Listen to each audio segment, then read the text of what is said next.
Hill House had been abandoned for years, its windows like hollow eyes peering out from a sea of tangled vines and overgrown trees.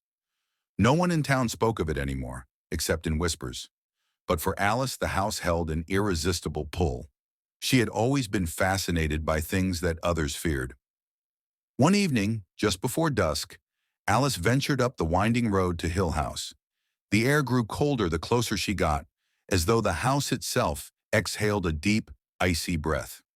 With a creak, the front door opened as if expecting her. Inside, the house was eerily still. Dust covered every surface and the smell of rot lingered in the air.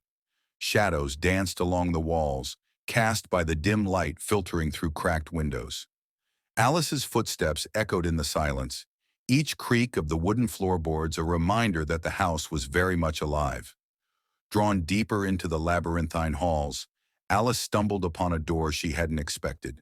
It was small, almost hidden behind the drapes, and looked as though it hadn't been opened in decades. Her hand trembled as she reached for the brass handle. The room beyond was unlike the rest of the house. It was untouched by time, perfectly preserved. The walls were painted a deep crimson, and an old-fashioned four-poster bed stood in the center. But it was the figure sitting in the corner that caught Alice's breath. A woman, pale and fragile, sat silently staring at the far wall.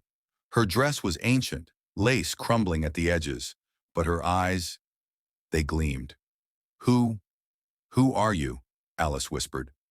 The woman turned her head slowly, her gaze locking onto Alice with an intensity that froze her in place. Her lips parted, and in a voice that seemed to come from all around the room, she spoke. You should not have come here. Suddenly, the walls began to pulse, as if the house itself was alive and responding to the intruder.